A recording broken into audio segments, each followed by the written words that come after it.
Good morning. Today's our lecture is on flower, that is પુષ્પ. તમને જોઈને જ ખ્યાલ આવી ગયો છે કે આજે આપણે મસ્ત મસ્ત બધા જે રંગીન પુષ્પો છે એની વાત કરવાના છીએ. પુષ્પ જેને જોઈને બધાનું મન આકર્ષિત થઈ જાય, બરાબર ને? સો આજે આપણે અહીંયા અલગ અલગ પ્રકારના પુષ્પો જોઈશું અને એનો અભ્યાસ કરીશું.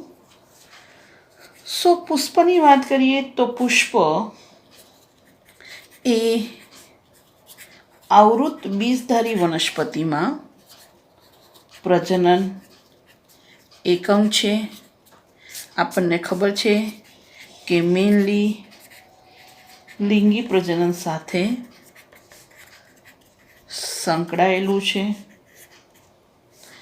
એમાં જો વચ્ચોવચ્ચ જે અક્ષ હોય, મધ્ય અક્ષ, એને પુષ્પાક્ષ કહેવાય. અને ખાસ ધ્યાન રાખજો, પુષ્પાક્ષના ટોચના ફૂલેલા અને ફેલાયેલા ભાગને શું કહેવાય? તો પુષ્પાસન. અને નીચે દંડ હોય એને કહેવાય પુષ્પદંડ. તો મોસ્ટ ઇમ્પોર્ટન્ટ દંડ, પુષ્પદંડ અને પુષ્પદંડનો ટોચનો ફૂલેલો ભાગ પુષ્પાસન. તો જુઓ બેટા, આ તમે જોઈ શકો છો પુષ્પદંડ અને ટોચનો ફૂલેલો ભાગ, આ જે છે એને પુષ્પાસન કહેવાય. તમે જોઈ શકો છો ફૂલેલો ભાગ, રાઈટ? તો એને શું કહેવાય? પુષ્પાસન. બરાબર. ઇવન તમે અહીંયા પણ જોઈ શકો છો કે આ પુષ્પદંડ અને આ ફૂલેલો ભાગ, ધેટ ઇઝ પુષ્પાસન. ઓકે. સો પુષ્પદંડ, જે પુષ્પ ધારણ કરતો ધરી છે એને પુષ્પદંડ કહેવાય અને એના ટોચના ફૂલેલા ભાગને પુષ્પાસન કહેવાય. રાઈટ? પુષ્પાસન, પુષ્પનું બેસવાનું આસન. ઓકે. સો સિમ્પલી કહી શકશો કે પુષ્પદંડના ટોચના ફૂલેલા અને વિસ્તરેલા ભાગને શું કહેવાય? પુષ્પાસન. અને પુષ્પાસન પર પુષ્પના 4 ઘટક ચક્રો ગોઠવાય છે. હવે 4 ઘટક ચક્રો કયા? તો 4 ઘટક ચક્રોમાં વજ્રચક્ર, દલચક્ર, આ બંનેને સહાયક ચક્રો કહેવાય, પ્રજનનમાં મદદ કરે છે. પુકેસર ચક્ર અને સ્ત્રીકેસર ચક્ર, જેને આવશ્યક ચક્ર કહેવાય, કારણ કે એ પ્રજનનની ક્રિયામાં મહત્વનો ભાગ ભજવે છે. તો લાક્ષણિક પુષ્પોની વાત કરીએ તો એમાં 4 ચક્રો હોય: દલચક્ર, વજ્રચક્ર, પુકેસર ચક્ર અને સ્ત્રીકેસર ચક્ર. ચલો આપણે આકૃતિ દ્વારા બી સમજી લઈએ લાક્ષણિક પુષ્પ. સો આ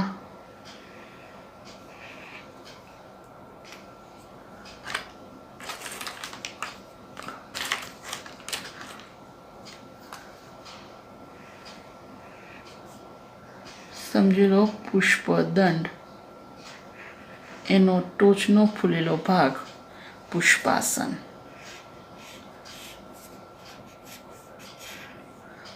સો તમે પર્ણ જેવું જે દેખો છો એને કહેવાય વજ્ર ચક્ર.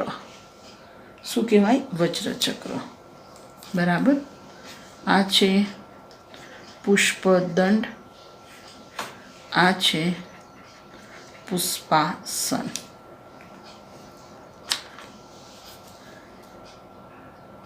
ત્યાર પછી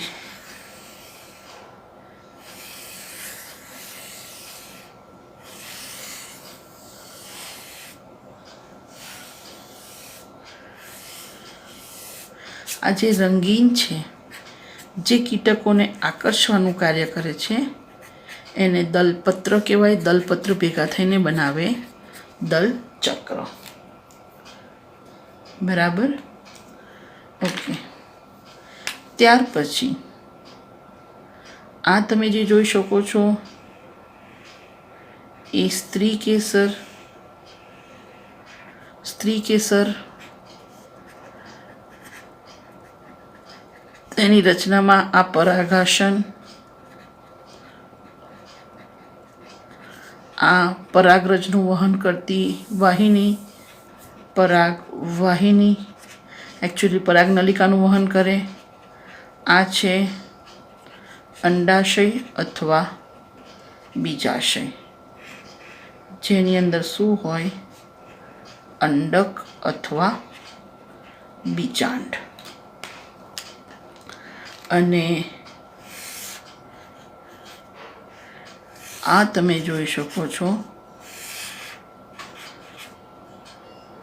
એ છે પુકેસર. પુકેસરની રચનામાં આ છે પરાગાશય, આ તંતુ અને બેનું જોડાણ સ્થાન યોજી. બરાબર. સો આ થયું આપણું લાક્ષણિક પુષ્પ. શું તમને પુષ્પના ચક્રો એની ખબર 100% હોવી જોઈએ. બરાબર. અને ખ્યાલ આવવો જોઈએ કે ભાઈ સૌથી બહાર દલપત્ર, ઓકે, ત્યાર પછી મતલબ કે સૌથી બહાર લીલા રંગનું વજ્રપત્ર, પછી દલપત્ર અને અંદર પુકેસર અને સ્ત્રી કેસર.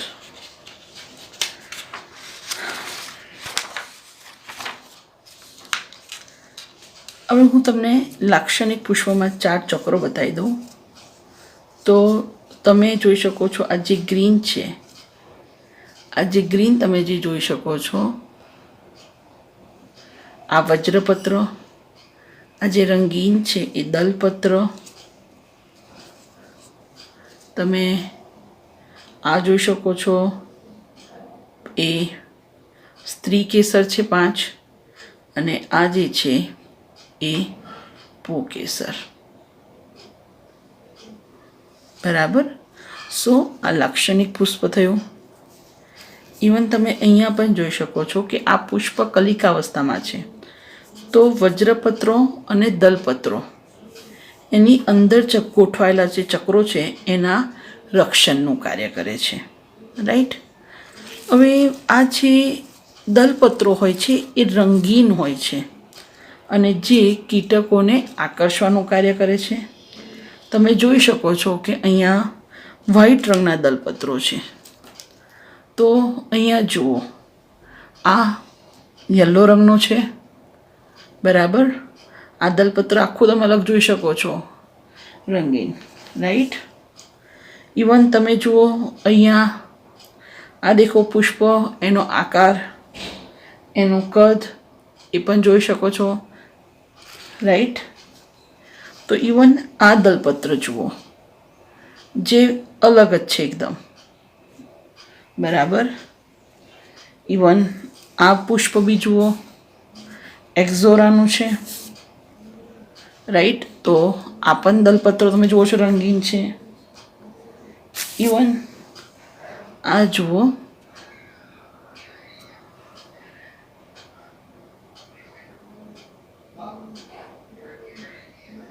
બરાબર. તો આ પણ અલગ અલગ રંગ છે.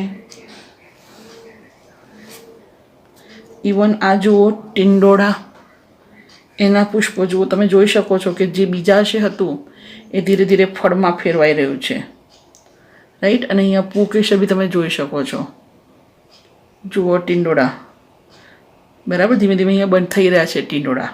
તો જે બીજાશય હતું એનું રૂપાંતર શામાં થઈ ગયું છે? ફળમાં થઈ ગયું છે. ઇવન ગુલાબ, તમે એમાં પણ જોઈ શકો છો કે જુઓ, આ છે વજ્રપત્રો, બરાબર. આ પુષ્પદંડ, આ એનો ટોચનો ફૂલેલો ભાગ, આ ટોચનો ફૂલેલો ભાગ જેને કહેવાય પુષ્પાસન, રાઈટ. અને આ જે રંગીન છે પાંખડીઓ, રાઈટ, જેને દલપત્ર કહીશું, જે કીટકોને આકર્ષવાનું કાર્ય કરશે. એમાં આ સાઈડ પર બધા બહુ જ છે એ પુકેસર અને વચ્ચોવચ્ચ સ્ત્રી કેસર.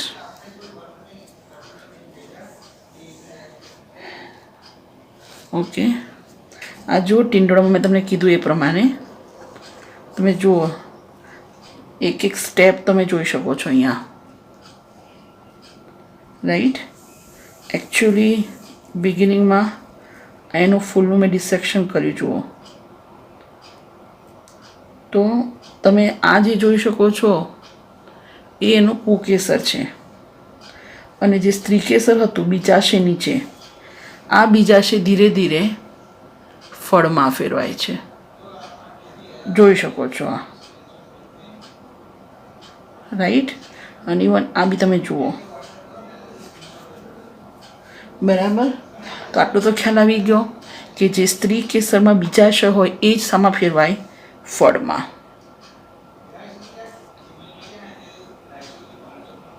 રાઈટ. આ 3 સ્ટેપ્સ જોઈ શકો છો, બરાબર. પહેલાં આવું હોય છે, દેખો અત્યારે દલપત્રોને પુકેસર છે પણ પછી ધીરે ધીરે એ ખરી પડશે, રાઈટ. અને આ સ્ત્રી કેસર શામાં ફેરવાયું? ફળમાં. ઓકે, તો કન્સેપ્ટ અહીંયાથી આટલો તો ખબર પડી જ જવું જોઈએ કે સ્ત્રી કેસરનું બીજાશય ફલન થયા પછી એ શામાં ફેરવાય? ફળમાં. ઓકે, ચલો. સો તમને અલગ અલગ પુષ્પો બતાવી દીધા, બરાબર.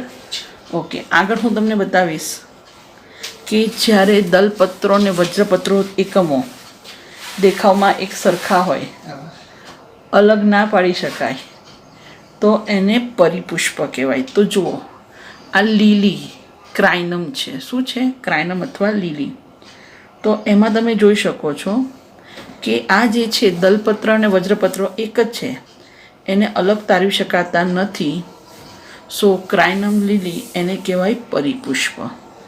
એમાં તમે જોઈ શકો છો કે આ પુકેસર અને આ એનું પરાગાશય, બરાબર.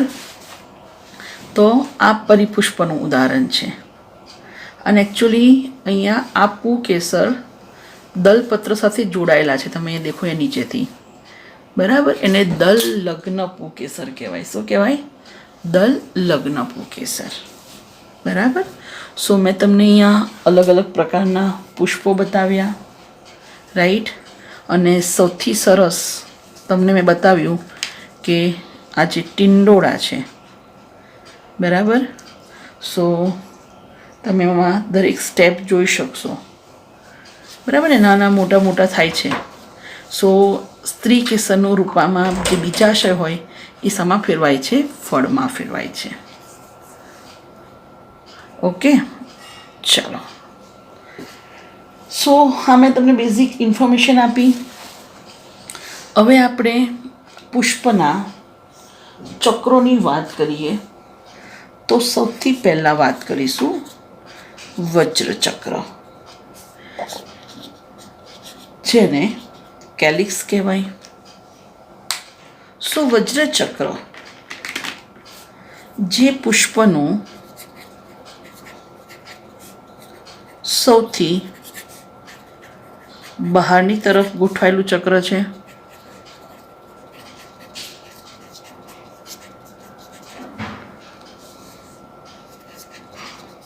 શાનું બનેલું છે? વજ્રચક્ર. વજ્ર પત્રોનું બનેલું છે. શું કાર્ય કરે? તો કલિકા અવસ્થામાં પુષ્પનું રક્ષણ કરે છે. હવે જે વજ્ર ચક્ર છે, વજ્ર ચક્ર શાનું બનેલું હોય? વજ્રપત્રોનું. વજ્રપત્રના બે પ્રકાર પડે. મુક્ત વજ્રપત્રી, જેને પોલી સેપેલિયસ કહેવાય, અને યુક્ત વજ્રપત્રી, જેને ગેમો સેપેલસ કહેવાય. મુક્ત વજ્રપત્રી એટલે શું? તો વજ્રપત્રો કિનારીએથી જોડાઈ અને નળી જેવી રચના બનાવે તો એને કિનારીથી છૂટા હોય બેટા, કિનારીથી છૂટા હોય તો એને મુક્ત વજ્રપત્રી કહેવાય. બરાબર. અને વજ્રપત્રો કિનારીથી જોડાય અને નળી જેવી રચના બનાવે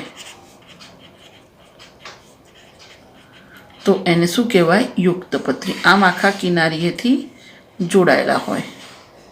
અને મુક્ત વજ્રપત્રીમાં આવી રીતે કિનારીએથી કેવા હોય? છૂટા હોય. રાઈટ. તો છૂટા હોય તો મુક્ત અને જોડાયેલા હોય તો યુક્ત વજ્રપત્રી. ઓકે, ત્યાર પછી દલચક્રની વાત કરીએ. દલચક્ર, જેને કોરોલા કહેવાય. દલચક્ર જે વજ્ર ચક્રની અંદરની તરફ ગોઠવાય, જે દલપત્ર અથવા પાંખડીનું બનેલું છે. આ જે સિંગલ હોય ને, સિંગલ, એને દલપત્ર કહેવાય. આપણે એને શું કહીએ છીએ? પાંખડી. સો જે દલપત્ર અથવા પાંખડીનું બનેલું છે. રાઈટ. દલપત્રો વિવિધ આકાર અને રંગના હોય છે. કેમ? તો કીટકોને આકર્ષવા માટે. કઈ ક્રિયા માટે? તો આપણને ખબર છે, પરાગનયન. પરાગનયનની ક્રિયા માટે કીટકોને આકર્ષવાનું કાર્ય કરે છે. રાઈટ. આ ઉપરાંત આ જે દલપત્રો છે એના જે હોય છે દલચક્ર, મતલબ કે દલપત્રો ભેગા થાય ને શું બનાવે? દલચક્ર. સો દલચક્ર એના અલગ અલગ આકાર હોય. નલિકાકાર, બરાબર, આખા નળી જેવા હોય. ઓકે. ત્યાર પછી સમટાઈમ્સ એ ઘંટાકાર હોઈ શકે. તમે જોઈ શકો આમ આવી રીતે ધતુરો હોય છે તો ઘંટ જેવો, બેલ જેવો હોઈ શકે. તમે અહીંયા પણ જુઓ છો, આમ દેખાય ને આખું ઘંટ જેવું, ઘંટાકાર. ઓકે. તો નલિકાકાર, ઘંટાકાર, અથવા તો એકદમ પહોળો ગળણી જેવો હોય, જેમ કે ધતુરામાં જોવા મળે ગળણી આકાર, અથવા તો ચક્રાકાર. રાઈટ. તો એના બધા અલગ અલગ આકાર હોઈ શકે. તમે જોઈ શકો છો અહીંયા આમ ચક્રની જેમ ગોઠવાય છે. બરાબર. સો એના અલગ અલગ આકાર હોઈ શકે છે. હવે અગેન દલચક્ર, એના પ્રકાર બે જ. મુક્ત દલપત્રી અને યુક્ત દલપત્રી. દલપત્રો કિનારીએથી છૂટા તો મુક્ત,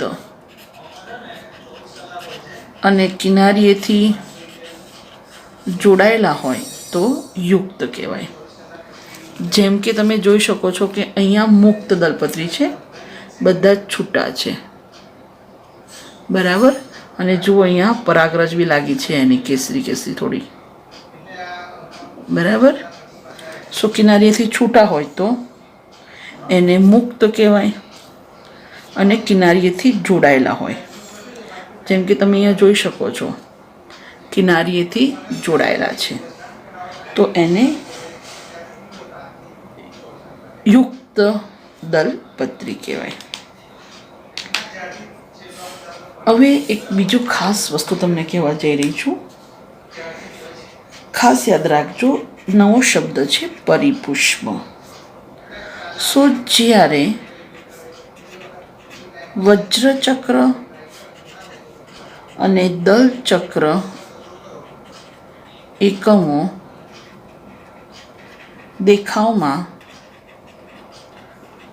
એક સરખા હોય છે ત્યારે બંને ચક્રોને સંયુક્ત રીતે પરિપુષ્પ કહેવાય. ઉદાહરણ તરીકે ક્રાઇનમ, બોગનવેલ અને પેન્ક્રેશિયમ. સો અહીંયા આપણી જોડે જે ઉદાહરણ છે એ ક્રાઇનમનું છે, રાઈટ. સો ક્રાઇનમ એ છે ઉદાહરણ પરિપુષ્પ. ઓકે. સો આ આપણે જોયું પુષ્પના બે સહાયક ચક્ર, વજ્રચક્ર અને દલચક્ર. પરિપુષ્પ ખાસ ધ્યાન રાખજો, બરાબર, કારણ કે એ ફ્રિકવન્ટલી આવશે.